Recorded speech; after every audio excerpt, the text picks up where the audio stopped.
هلو على أجدع ناس. فيلمنا بيبدأ مع ليندا اللي سهرانة في بيت صديقتها سارة، وبيبقى قدامهم صندوق فيه مقتنيات والد سارة اللي مات قريب، وبيلاقوا في الصندوق كاميرات صور فورية، وهو نوع من الكاميرات اللي بتصور الصور وبتتحمض في نفس اللحظة وبتخرج الصور من الكاميرا. وبتقرر سارة إن هي عايزة تتصور بيها وتبعتها لحبيبها علشان يبقى هو الوحيد اللي معاه نسخة منها، فبتصورها ليندا بالكاميرا. وفي لحظة التصوير بيظهر ظل خفي فورا، ولأن الوقت اتأخر بتمشي ليندا وبترجع لبيتها، وبعدها بتنزل سارة علشان تقفل باب بيتها، وبتسمع صوت جاي من الكاميرا، وأول ما بتمسكها الصوت بيختفي، وبتبص في الصورة بتلاقي خيال واقف وراها، وفجأة النور بيقطع وبتحس بحركة في البيت، فبتطلع تنادي على ليندا لأنها فاكراها بتعمل مقلب فيها، وبتلاقي كرة صغيرة واقعة من المخزن اللي في السقف، فبتطلع على السلم علشان تعرف مين اللي رماها، وبيقع السلم اللي طلعت عليه بدون سبب، وبتلاقي شبح مخيف ماسك ايديها، فبترجع بظهرها وبتقع في الفتحة، وقبل ما تلمس الأرض بتتسحب لفوق وبتنزل مقتولة. وبعدها بنروح على بيرد، بنت في مدرسة ثانوي وبتحب التصوير جدا، بتحاول إنها تصور زميلها اللي معجبة بيه، وبتكون شغالة في محل خردوات وتصليح أجهزة قديمة لأنها بتحب المقتنيات القديمة. وبيجي لها زميلها تايلر وبيقول لها إنه لقى كاميرا قديمة بتتباع في المزاد وإنه جابها لها، وبتبقى مبسوطة جدا بيها لأنها عارفة إن الكاميرا دي من السبعينات وما بقتش تتصنع دلوقتي. وبتلاقي محفور على الكاميرا روف الملك القديم بتاعها، وبتجربها على تايلر علشان تشوفها بتصور ولا لا، وبيبقى أول صورة بتاخدها بالكاميرا لتايلر زميلها، وبيحاول بعدها إنه يتقرب من بيرد لكنها بتتجنبه وبتسيبه وبتمشي، فبيجري وراها علشان يديها شنطة الكاميرا، وبتبقى صورة سارة موجودة في الصندوق من غير ما بيرد تاخد بالها منها، لكنه ما بيلحقهاش، وبتتحرك بيرد على بيتها ومعاها كاميرتها الجديدة، وبتبقى عايزة تصور الكلب بتاعها، لكن بيبان عليه الخوف لحد لما بتيجي كيسي صاحبة بيرد علشان تقنعها انها تيجي معاها الحفلة التنكرية اللي هتتعمل بالليل، وانها مجهزة لها لبس علشان تلبسه. وبتلبس بيرد لبس ذات الرداء الاحمر وبتروح على الحفلة ومعها الكاميرا بتاعتها. وبيبقى تايلر في نفس الوقت ده بيقفل المحل علشان يمشي، وبيلاقي مدير المحل سايب له صور علشان يشغلها على جهاز العرض ويشوفها شغالة ولا لا، وبيجربها على الجهاز وبيلاقي ان في خيال موجود في كل الصور، وبيفكر ان في حد واقف ورا الستاير اللي هو حاططها، ولما بيرمي الستارة على الأرض علشان يضرب اللي وراها ما بيلاقيش حد، وبيفتكر إن العيب في الجهاز نفسه، لكن بتبدأ الستارة تترفع في الهواء وبتهجم على تايلر وبتقتله. وبتبقى بيرد وصلت الحفلة وبتحاول إنها تتأقلم مع الموجودين، وده عكس شخصيتها تماما. وبتبقى صاحبة الحفلة متنكرة في ساحرة، وبتطلب من بيرد إنها تسحب بطاقة من بطاقات التاروت بتاعتها، وبتسحب بيرد ورقة بتدل على الموت، فبتقلق من حظها وبتبقى مش عارفة حد في الحفلة، وبيقرب منها وبيطلع كورنر زميلها اللي هي معجبة بيه، وبياخدوا بالهم من الكاميرا اللي في شنطتها، فبتقوله انها كاميرا قديمة وفريدة جدا وشايلها لانها بتحب التصوير. واثناء كلامها بيجي ديفن وحبيبته مينا وبيطلبوا من كورنر ان هو يتصور معهم سيلفي، فبترد عليهم بيرد انها هتصورهم بالكاميرا بتاعتها، وقبل ما تصورهم بتنضم لهم كيسي هي كمان، وبيبقى 4 افراد في الصورة. وفي لحظة التصوير بتشوف بيرد خيال اسود واقف ورا كورنر، فبتستغرب وبتستنى تشوفه في الصورة اللي طالعة من الكاميرا، وبتبقى الصورة حلوة ومفيش فيها أي حاجة. وبتيجي إيفري صاحبة الحفلة وبتتضايق إنهم بيتصوروا من غيرها، فبتاخد كاميرا بيرد وبتصور نفسها بيها، وقبل ما تشوف صورتها بتسمع حد من الضيوف بينادلها لأن البوليس طالب صاحبة البيت، وبعدها بينادوا بيرد لأن البوليس بيدور عليها، وبتروح معاهم لمركز الشرطة، وبيكون المأمور هو المكلف إنه يبلغها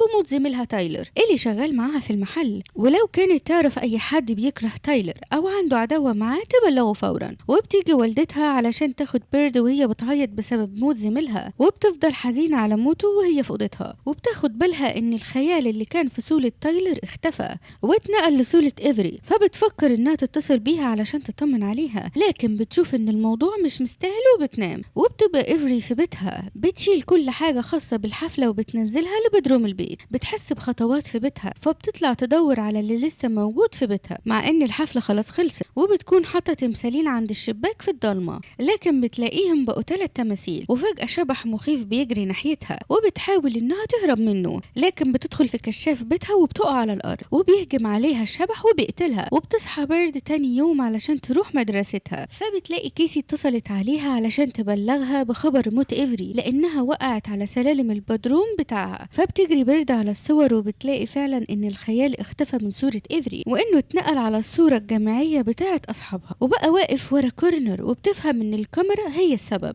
وبتحاول تدمرها وبيطلع منها طاقة قوية بتوقعها على الأرض، والكاميرا ما بتتأثرش، وبتروح فورا على المدرسة وبتجمع أصحابها علشان تحكي لهم كل اللي حصل، وإن الكاميرا هي اللي بتقتل أي حد يتصور بيها بترتيب، وإن أول واحد مات هو تايلر، وبعدها إيفري، وتدور على واحد فينا المرة الجاية أو كلهم في وقت واحد. لكن محدش بيصدقها وبالتالي ديفن عليها لأنها مش معاها كاميرا سحرية بتقتل أي حد يتصور بيها، وبياخد الصور منها علشان يحرقها. وأول ما النار بتوصل لدراع مينا في الصورة بيتحرق دراعها في الحقيقة، وما بيقدروش يطفوها إلا بعد ما بيطفوا الصورة الأول، وبترجع الصورة لطبيعتها من تاني، وبيتم نقل مينا فورا للمستشفى علشان تتعالج من الحرق اللي في دراعها. وبيقعدوا كلهم علشان يفهموا ازاي بقت حياتهم مرتبطة بصورة. وبتقول لهم بيرد ان تايلر قبل موته كان جايب لها الكاميرا هدية من موقع بيع وكان معاها شنطة وبس كده، فبيسألوها على مكان الشنطة يمكن يكون فيها حاجة تساعدهم، فبتلجأ انها تروح لمحل المقتنيات اللي تايلر اتقتل فيه علشان تدور على الشنطة، وبتدخل لوحدها وبتقدر توصل للشنطة بتاعة الكاميرا، وبتحس بحركة حواليها فبتهرب للمكان اللي دخلت منه، ولكنها بتقع على الأرض وبتلاقي ان الخيال بيقرب منها لكنه بيتأثر بالحرارة اللي خارجة من الدفاية، وبتاخد بيرد بالها من اللي بيحصل وبتكمل هروب من المكان. وأثناء خروجها والشال الملفوف على رقبتها بيشبك في مسمار، فبتقلعه وبتجري على كورنر وبيتحركوا بعربيته، وبتستغرب ليه الشبح ده بيطاردها، فبيقول لها كورنر انها للأسف ظهرت معاهم في نفس الصورة، والسبب انعكاس الصورة في الشباك اللي كان وراهم، وانها متعرضة لنفس الخطر اللي هم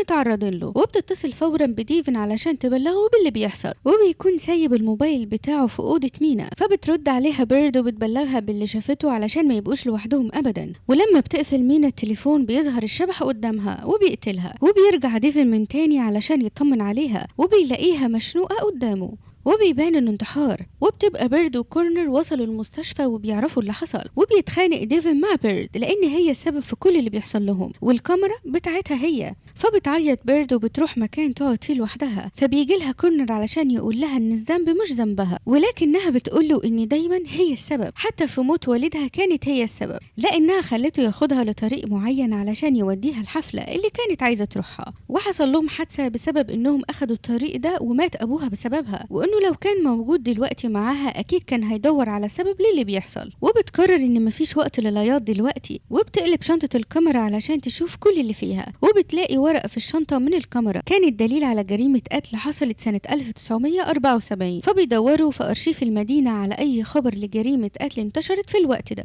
لحد ما بيوصلوا لخبر خطف وقتل 3 أطفال من مدرس تصوير، وإن اسم المدرس هو أول نفس 3 حروف محفورين على الكاميرا، وإن الخاطف كان مريض لدرجة إنه كان بيحب يصور الأطفال وهو بيعذبهم بالكاميرا بتاعته. وبتقابل بيرد أصحابها علشان تحكي لهم اللي وصلت له، وبتقول لهم إن الشبح ده طاردها في المحل، لكن أول ما وصل للحرارة اتأثر بيها، وإن زيه زي الصور لأن الحرارة بتشوش الصورة وما بتتحمضش إلا في الضلمة بس، وده نفس اللي الشبح بيعمله. وبيفقد ديفن أعصابه وبيقرر إن هو ياخد الكاميرا علشان يكسرها، وبيحاول كورنر إنه يهديه علشان التصرف ده مش هيساعده، لكن للأسف بيدوسوا هما الاتنين على زرار التصوير بالغلط، وبتطلع صور لديفن لوحده، وساعتها بيبصوا في الصور وبيلاقوا إن الخيال ساب صورتهم الجماعية وانتقل لصورة ديفن لوحده علشان يبقى هو الدور عليه. وبيمسك ديفن الكاميرا تاني وبيهددوا إن اللي هيحاول يقرب منه هيصوره وهيبقى الدور عليه هو، وبيقرر إن هو يصور بيرد الأول علشان هي السبب في كل اللي بيحصل. لكن كيسي بتمسك صورة ديفن وبتغرز قلم في الصورة ناحية ايد ديفن، وبالتالي ديفن ايده بتتأثر في الحقيقة وبتقع منه الكاميرا، وبيتعصب اكتر وبيحاول الشرطي انه يهديه لكنه بيضربه بالغلط، فبيقضي ليلة في السجن لوحده. وبتحاول بيرد انها تشرح للمأمور كل اللي بيحصل معاهم علشان يخرج ديفن من السجن، لكنه طبعا ما بيصدقهمش لان مفيش حاجة اسمها شبح عايش جوه كاميرا، وبيرفض ان هو يسمع اي اخبار عن قاتل متسلسل بيقتل وهو ميت، وبيبلغهم ان هم ينسوا الكلام ده وما يقربوش نهائي من البيت اللي كان القاتل عايش فيه. لكن اول ما بيطلعوا من المركز بيتحركوا على بيت القاتل علشان يقابلوا مراته اللي غيرت اسمها علشان تقدر تعيش في المدينة، وبتسمح لهم الست انهم يتكلموا معاها بعد ما بتشوف الكاميرا اللي معاهم، فبتقول لهم ان الكاميرا دي مش بتاعت جوزها انما بتاعت ريبيكا بنتها. وفي نفس الوقت بيكون النور قطع في المركز وظهر الشبح عنده علشان يقتله، وبيقدر يدخل لديفن الزنزانة وبيخلص عليه هو كمان. وبتكون الست بتحكي لهم عن بنتها ريبيكا انها كانت بنت جميلة جدا وهادية وما بتحبش تخرج من البيت، لحد ما جابوا لها كاميرا هدية وانها اتعلقت بيها جدا وبقت وبقت تاخدها في كل مكان تروح فيه، وبقت تواجه تنمر في مدرستها أكتر من الأول بسبب الكاميرا اللي كانت دايما معاها، لحد ما في يوم 4 أطفال خدعوها وخلوها تخرج معاهم وشربوها لحد ما سكرت، وصوروها بالكاميرا بتاعتها صور تشوه سمعتها، وتاني يوم نشروها في المدرسة،